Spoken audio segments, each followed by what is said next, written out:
Mesdames, Messieurs, bonsoir, bienvenue à Entretien. Cette semaine, je vous propose une rencontre avec le député Alexandre Iraca. Natif de Val-d'Or en Abitibi, Alexandre Iraca obtient un baccalauréat en psychoéducation de l'Université du Québec en Outaouais, puis une licence en droit de l'Université d'Ottawa. Il est membre du barreau du Québec depuis 1997. En 2003, il s'implique comme commissaire scolaire, puis président de la CSCV. En septembre 2012, il est élu député du comté de Papineau à l'Assemblée nationale.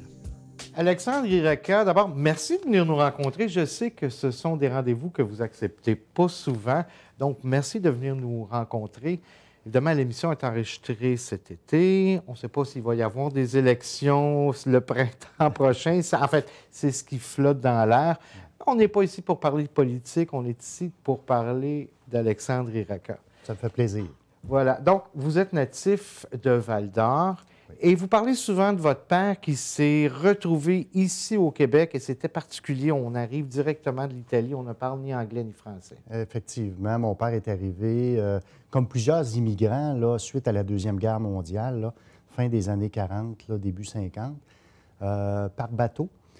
Et lorsque les immigrants arrivaient dans ces années-là, bien, souvent ils étaient envoyés soit à Montréal, Toronto, quelques-uns dans les régions.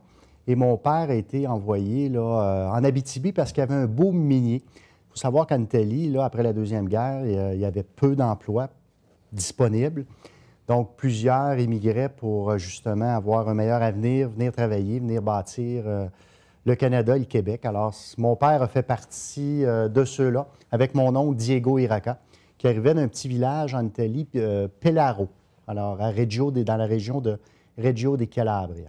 Donc, on laisse toute la famille en Italie, on se retrouve seul ici, on rencontre femme, Oui. on fonde famille.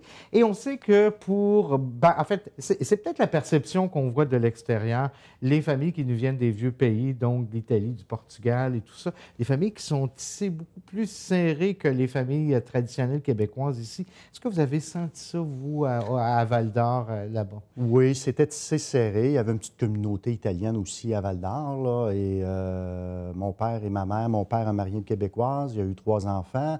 Mon oncle, lui, est reparti en Italie pour sa retraite, alors sous le soleil italien dans le sud, là, et le pays s'est replacé par la suite.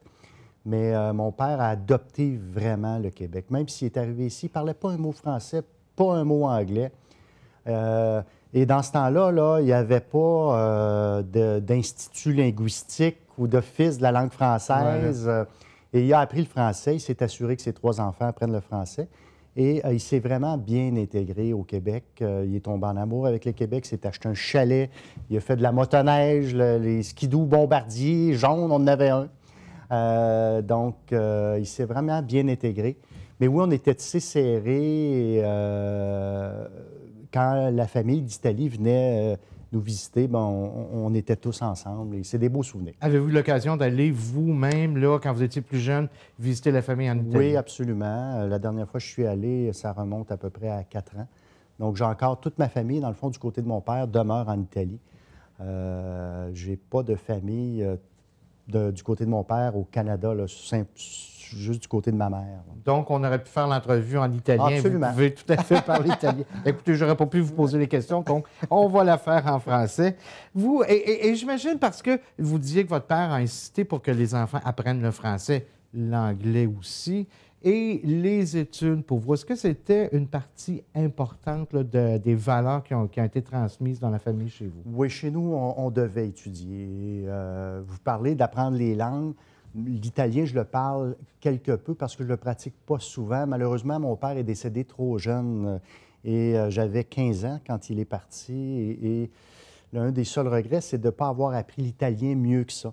Et donc, oui, pour les langues, c'est important, mais au niveau de l'école, c'est extrêmement important. Ma mère voulait absolument qu'on puisse faire des études. Alors, mon père était arpenteur. Alors, quand il est arrivé, il a travaillé dans les mythes comme arpenteur.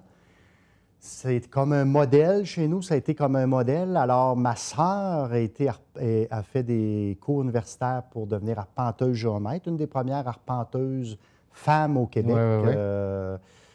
arpenteur femme au Québec. Et mon frère est devenu arpenteur-géomètre. Ma sœur a marié un arpenteur-géomètre. Alors, on parlait d'arpentage chez nous, sauf moi. Moi, j'étais le mouton noir. Oui, le mouton noir qui devient politicien, finalement. Oui. Mais vous avez choisi d'étudier dans un premier temps en psychoéducation. Oui. Et c'est ce qui vous a amené ici en Outaouais. Oui. Vous avez choisi l'Université du Québec à Hull, donc l'université qu'on connaît maintenant comme l'Université du Québec en Outaouais. Qu'est-ce qui vous a fait choisir cette université-là comparativement à toutes les autres qui sont disponibles au Québec? Il n'y a pas toutes les universités qui offraient le programme. Moi, j'ai dû, à l'âge là, de 16-17 ans, j'ai quitté l'Abitibi pour aller faire mon cégep à Québec. Il n'y avait pas de cégep dans mon temps à la municipalité de Val-d'Or. Donc, je suis allé faire mon cégep à Québec. Et par la suite, j'ai appliqué là, à l'Université du Québec parce qu'il y avait une bonne cote pour ce programme-là en psychoéducation. Et je me suis emmené ici, en Outaouais, et j'ai tombé en amour avec la région. Là, je suis resté ici depuis ce temps-là. Il n'y a pas eu de choc de région parce qu'on parle, on parle de Val-d'Or, on s'en va du côté de Québec, qui est un centre beaucoup plus gros. On s'en revient dans un centre comme l'Outaouais qui est différent. J'ai presque envie de dire vraiment différent du reste du Québec. Différent. Il y a eu un choc parce que, justement, avec l'aspect limitrophe avec l'Ontario, ça a été un apprentissage avec les années, mais en étudiant, on ouvre notre esprit. Hein. Surtout à l'université, on rencontre toutes sortes de gens qui proviennent de toutes sortes de places. En plus, avec l'aspect anglophone de l'Ontario, j'ai beaucoup aimé rencontrer diverses personnes multiculturelles. J'ai beaucoup aimé cet aspect-là. Et donc, je me suis installé ici en Outaouais. J'ai fait mon premier bac à Lauréat en psychoéducation. Et puis par la suite, j'ai eu ma première vraie job au centre jeunesse de l'Outaouais. J'ai travaillé avec les jeunes, un emploi que j'ai adoré. Justement, le centre jeunesse emploi. Centre jeunesse de l'Outaouais. De l'Outaouais. Et vous êtes psychoéducateur là-bas. Qu'est-ce que le contact avec les jeunes, qu'est-ce que ça vous a apporté là, comme être humain, si on veut? Ça m'a ramené à la base. Parce que quand j'ai commencé au centre jeunesse, j'étais quand même assez jeune. J'ai fini mon premier bac à 21 ans. Je me suis inscrit tout de suite pour le deuxième bac que j'ai fait à l'Université d'Ottawa en droit, mais je travaillais de 4 heures à minuit. C'est 2 chiffres. Ça ne ferme jamais, le centre jeunesse. Oui. C'est des jeunes qui sont placés sous la loi de la protection de la jeunesse et la loi des jeunes contrevenants. Et donc, c'est des jeunes qui ont besoin d'aide. Alors, il y a différents chiffres de travail. Puis moi, j'ai travaillé souvent de 4 heures, de 16 heures à minuit. J'ai étudié le jour à l'Université d'Ottawa. Ce que j'ai aimé, ça m'a ramené à la base, aux difficultés de la vie et aux besoins essentiels. Les jeunes, là, quand je suis arrivé là, c'était extrêmement difficile. Là. Je me suis fait cracher dessus, lancer des chaises, des interventions physiques. On en faisait beaucoup dans ce temps-là. Il y avait une salle d'isolement. On intervenait beaucoup avec les jeunes. Quand il y avait des parents qui étaient autour, on essayait de travailler avec les parents. Mais ça m'a ramené au niveau où, de dire, bien, il y en a qui sont chanceux dans la vie, il y en a qui sont moins chanceux, puis ceux qui sont moins chanceux peuvent s'en sortir. Il y a quelque chose à faire. C'est pas vrai que quand on est dans un environnement délinquant, dysfonctionnel, oui, ça va être difficile, oui, il va y avoir des impacts pour le reste de nos jours, mais oui, c'est possible de s'en sortir, puis d'avoir une belle vie, puis surtout d'être heureux. Ces jeunes-là, là, tout ce qu'ils cherchent, c'est d'être heureux, puis d'être aimé, de se sentir aimé. Mais moi, cette approche-là était très importante pour moi. J'ai évolué, les jeunes m'ont fait grandir énormément au niveau de l'aspect humain.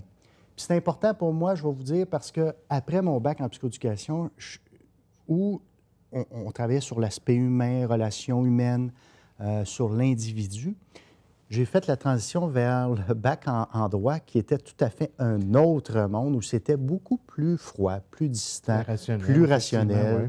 L'université au pavillon Fauteux, c'était pas la même ambiance que l'UQAM, pas du tout. Alors, moi, ça m'a amené cet aspect-là qui va me servir toute ma vie. Ça m'a servi dans tous mes emplois. Et c'était Vous parliez justement des jeunes, vous parliez aussi de travailler avec les parents. Est-ce que parfois, c'est pas plus difficile de travailler avec les parents? C'est pas les parents souvent qui sont la cause de beaucoup de problèmes? Oui, dans certaines situations, effectivement, vous avez raison. Mais il y avait des parents, on devient des fois parent sans mode d'instruction et parfois on le devient peut-être trop jeune ou pas dans le bon moment.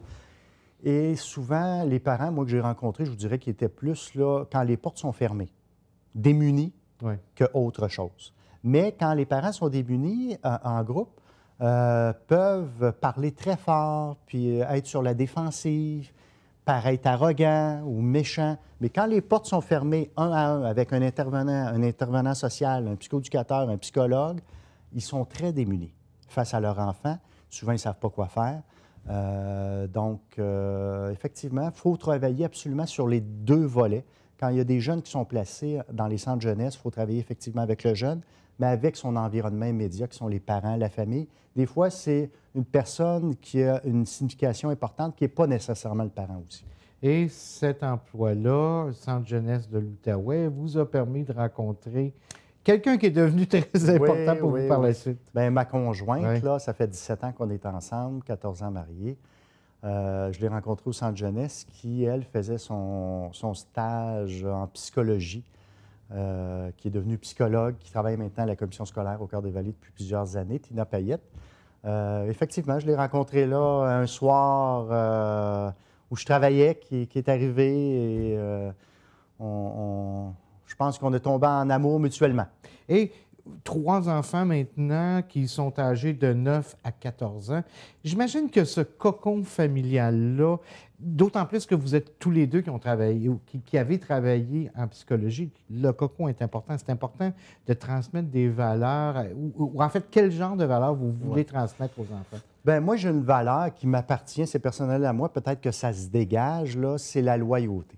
Pour moi, c'est très important. Loyauté ne veut pas dire à la vie, à la mort, même si je veux changer pour toutes sortes de raisons. C'est correct de changer puis d'évoluer. J'ai changé d'emploi à quelques reprises, mais dans mes emplois, je suis quand même assez stable et je vais essayer de rester le plus longtemps possible. Mais c'est bon d'aller voir ailleurs ou d'évoluer et de changer. Mais la loyauté par rapport à ce qui est ancré dans nos valeurs, à nos familles proches aussi. Alors, la loyauté, pour moi, c'est une valeur très importante. Si quelqu'un s'engage, le temps qu'il s'engage, bien, le mot loyauté est très important. C'est ce que j'essaie d'inculquer à mes enfants au quotidien. Et vous le disiez tantôt, vous êtes devenu avocat tout en étant psychoéducateur, donc vous avez suivi votre formation de l'autre côté de la rivière, à l'Université d'Ottawa. Vous êtes évidemment avocat, vous êtes membre du barreau depuis 1997, si je ne m'abuse. Alors, on va parler de cet aspect-là, si vous le permettez, de l'autre côté de la pause, M. Iraka. Ça va.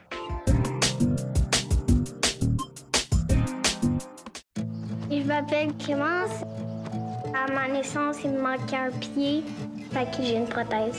C'est très utile. Quand je suis à l'école, il n'y a rien que moi qui est amputé. Au séminaire, il y a des amputés de guerre. Je vois beaucoup de personnes qui sont comme moi. Je retrouve un peu ma deuxième famille.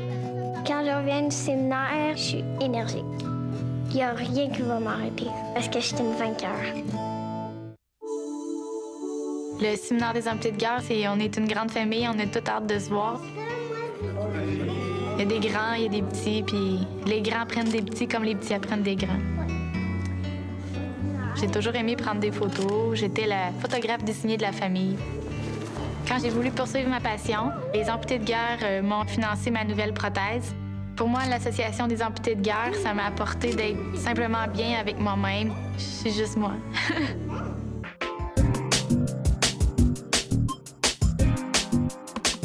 Alexandre Iraka, juste avant la pause, on disait que, pendant que vous travailliez au Centre jeunesse de l'Outaouais, vous étudiez quand même pour devenir avocat, ce que vous êtes devenu en 1997 ou 99, je n'ai pas la date exacte. Si vous le dites. C'est ça, exactement. Mais ce qui est important de savoir, c'est que vous avez choisi cette voie-là pour des raisons particulières. Pourquoi vous vouliez étudier pour devenir avocat? Moi, j'ai pas beaucoup de talent, mais j'en ai un, c'est au niveau de la parole. L'aspect plaidoirie m'intéressait beaucoup. Alors, j'aimais confronter les idées, débattre sur différents points de vue. Donc, cet aspect-là m'intéressait beaucoup. Et quand j'ai fini, j'ai terminé mon droit, je suis allé en pratique privée. Et ce que j'aimais, moi, c'était plaider. Mais malheureusement, en privé, très peu de causes se retrouvent en bout de ligne. Il y a beaucoup d'ententes, il y a beaucoup d'écrits. Il y a à peu près 10 de dossiers où on plaide. Donc, j'ai beaucoup aimé mon expérience, mais... Avez-vous plaidé quand même un peu? Oui, j'ai plaidé différentes causes, en droit familial, un peu de criminel. J'aimais beaucoup cet aspect-là. Vous vous êtes retrouvé quelques années plus tard comme vous êtes devenu fonctionnaire municipal, fonctionnaire provincial, pardon. Entre autres, et c'est une partie qui m'intéressait de savoir, vous êtes devenu enquêteur pour les fraudes pour l'assurance-emploi. Oui. Effectivement, il y avait un blitz là, au gouvernement où ils cherchaient des enquêteurs spécialisés. Au moment où ceux qu'on a appelés les... après les boubous-macoutes. Après la période des boubous-macoutes. Le fait d'avoir un bac en droit, c'était une opportunité qui m'a été donnée. C'est une expérience là, qui sortait de mes sentiers battus. Parce que je travaillais beaucoup en relation d'aide, plaider au niveau du droit. Là, c'était beaucoup plus coercitif, vraiment balisé, où il y avait des règlements très précis et clairs et des lignes directrices à suivre. Et j'ai jamais eu de plan de carrière là, définitif en disant je vais être là plus tard. J'ai jamais eu ça. C'était plus au jour le jour. Le fait que je commençais une famille également, au privé, je faisais beaucoup d'heures par semaine et c'était difficile sur la vie familiale dans ce temps-là parce que je commençais à fonder ma famille, alors des jeunes enfants. Comme plusieurs, j'ai fait le saut parce que j'ai eu une offre au public. Alors, j'ai effectivement fait cet emploi, mais après ça, j'ai changé et j'ai eu l'opportunité de faire beaucoup d'emplois que j'aimais au gouvernement profondément, dont le dernier que j'ai occupé, c'était un emploi que j'adorais. Oui, vous étiez directeur régional au niveau là, de l'environnement, de quoi? Ministère de l'Environnement, de l'Environnement et de la faune et des parcs, de développement durable. Et votre rôle comme directeur général, finalement, c'était quoi? Bien, directeur régional au MDDEP, qu'on appelait. Et c'était faire en sorte que les compagnies, les citoyens en général, respectent la réglementation au niveau environnemental. Alors, c'est s'assurer que les certificats d'autorisation qu'on émet aux compagnies sont conformes, respectent les règles, faire en sorte que les compagnies soient bien encadrées, bien balisées pour ne pas polluer. On avait aussi des inspecteurs là, qui allaient sur la route émettre des contraventions à ceux qui polluaient. Et je travaillais beaucoup avec des ingénieurs, des hydrogéologues, des biologistes, des techniciens aussi en environnemental. Donc, c'est un emploi que j'adorais parce qu'il y avait beaucoup de développement qui se faisait et on faisait en sorte que, oui, c'est important de créer de l'emploi, oui, c'est important qu'il y ait des usines qui s'installent chez nous, mais en respectant l'environnement pour le bien de notre génération, de la génération future. Peut-être un emploi qui a dû être facile de quitter au moment où vous avez décidé de faire le saut en politique provinciale? C'était difficile. Lorsque j'ai reçu l'appel pour faire le saut en politique provinciale, j'avais une équipe extraordinaire. Ça faisait à peu près 3 ans où j'étais là. Il y avait beaucoup de développement. C'était des jeunes dynamiques qui avaient à cœur l'environnement, qui avaient à cœur la région de l'Outaouais, qui voulaient faire en sorte que la région soit prospère tout en ayant un équilibre sur l'environnement. J'avais une belle gang, comme on dit. Alors, c'était un choix difficile. J'avais un autre emploi également qui était celui de président de commission scolaire que j'ai adoré au plus haut point. Mais à un moment donné, il faut savoir, je pense, quand je vous disais qu'une de mes valeurs, c'est d'être loyal, j'ai été à la tête de la présidence de la commission scolaire au Cœur des Vallées pendant 10 ans. Et j'aurais pu l'être pendant 20 ans parce que j'aimais encore ça. J'avais le feu sacré. Je voulais que ça allait bien dans nos écoles. On n'a pas toujours pris des décisions qui étaient faciles. Je ne me suis pas fait toujours aimer dans les décisions qu'on a prises. Mais je me suis arraché le cœur, j'ai mis des heures, j'avais une belle équipe ou une belle gang aussi. Mais à un moment donné, quand on reçoit un appel, on a des choix à faire. Puis c'est un appel qu'on reçoit une fois dans une vie. Hein, là, quand on me fait cet appel-là pour devenir candidat pour le Parti libéral dans le comté de Papineau, j'y ai réfléchi longuement et j'ai pris ma décision. On va bien sûr revenir là, sur cette décision-là, le moment où vous avez fait le choix de vous présenter en politique provinciale. Par contre, vous le disiez, vous avez été 10 ans à la commission scolaire au Cœur des Vallées, comme vice-président, comme président.